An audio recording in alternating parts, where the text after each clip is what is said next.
Humility is often misunderstood. People think it means being weak, passive, or letting others walk over you. But the Stoics saw it differently. For them, humility wasn't about self-deprecation. It was about clarity, seeing yourself as you are, not bigger, not smaller, but accurate. And from that clarity comes real strength.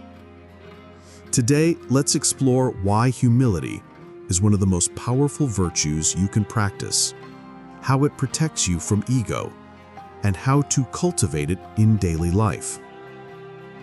In modern culture, humility doesn't always get the respect it deserves. Confidence, boldness, even arrogance often get praised. Meanwhile, humility gets mistaken for weakness. But the Stoics warned that pride and arrogance blind us, while humility clears our vision. Humility doesn't mean thinking less of yourself. It means seeing yourself clearly, without illusions. The problem is that our culture often rewards appearances over substance. Flashy confidence can get you attention in the short term, but it doesn't build long-term respect. Think about social media. The loudest, most boastful voices often rise quickly, but they just as quickly fade when people realize there's no depth behind the show. That's what the Stoics meant when they warned against arrogance. It might get you applause, but it won't make you wise, strong, or fulfilled. The misunderstanding of humility also shows up in personal relationships. Many people fear that being humble means letting themselves be pushed around. But humility isn't about lowering your worth, it's about not inflating it. It doesn't mean being silent when you should speak, or weak when you should act. It means knowing that you don't need to prove yourself constantly. And ironically, that makes you more confident, not less. Marcus Aurelius constantly reminded himself that he was just one human being among millions. Despite being emperor, he wrote, "Remember, you are but a man." Epictetus, once a slave, taught that we shouldn't boast about external things, status, possessions, power, because they don't define us. Humility, to the Stoics, meant freedom from illusions of superiority.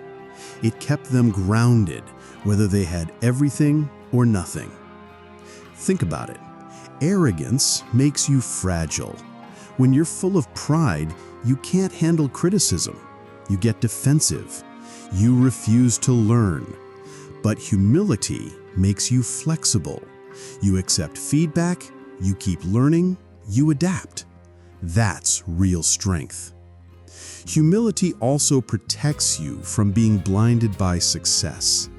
Success has a way of tricking people into thinking they've figured it all out.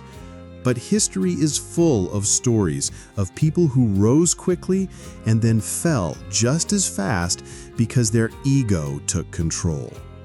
Humility helps you avoid that trap. It reminds you that today's victory doesn't guarantee tomorrow's. It also makes you more resilient. Life will knock you down. If you're arrogant, those failures will feel unbearable because they shatter the image you've built of yourself. But if you're humble, setbacks don't define you. They're simply lessons, fuel for growth. And here's the deeper truth. Humility makes you strong in relationships. A humble person can admit mistakes, apologize sincerely, and put others before themselves. That builds trust, and trust is one of the strongest forms of power anyone can have. Look at leaders, athletes, or creators who last the longest. They aren't the ones full of ego. They're the ones who stay humble enough to keep improving. A champion who thinks they know it all stops training and eventually loses. But a humble champion knows there's always more to learn, and that's why they keep winning. Take professional athletes like Tom Brady or LeBron James.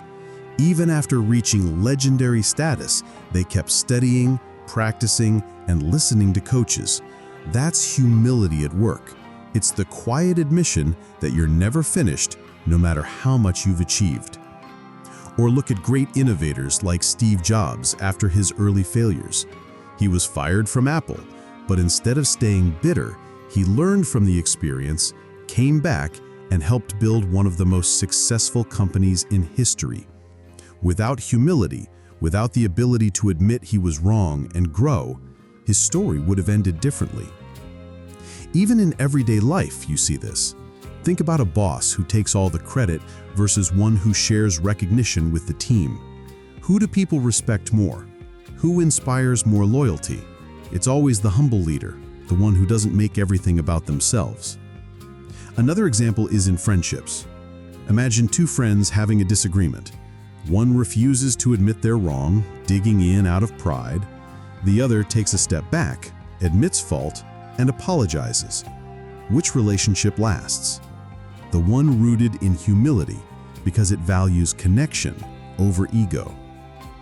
And look at our everyday growth. The best students, workers, and creators aren't the ones who think they've mastered everything. They're the ones who remain curious, who listen, who stay open.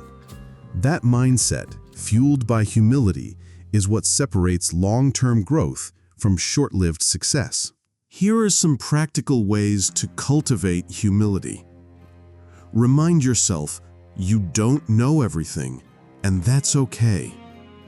When you succeed, share credit with others. When criticized, pause before reacting defensively. See if there's truth in it. Ask more questions than you give answers. Practice gratitude. It reminds you of what you've been given, not just what you've achieved. Treat every person with respect, whether they can do something for you or not. Tonight, write down one area in your life where you can practice humility. Maybe it's listening more at work, admitting when you don't know something, or being grateful instead of boastful. Then, each day this week, try to act on that one area. For example, if you're in a meeting, instead of rushing to share your opinion, take a moment to listen fully first. Or if someone points out a mistake, resist the urge to defend yourself immediately. Just say, "Thank you, I'll look into that." These small acts of humility might feel uncomfortable at first, but over time, they become natural, and you'll notice people responding with more respect and trust. The Stoics often used journaling as a tool for self-examination. So at the end of each day, reflect, where did my ego get in the way today? Where could I have been more humble? The act of writing it down builds awareness, and awareness is the first step to change. Humility isn't weakness, it's strength. It's the strength to learn, to adapt, to stay grounded when life gives you success, and to keep your ego from running the show. The Stoics knew pride makes us fragile, but humility makes us unshakable. Stay grounded, stay humble, stay stoic.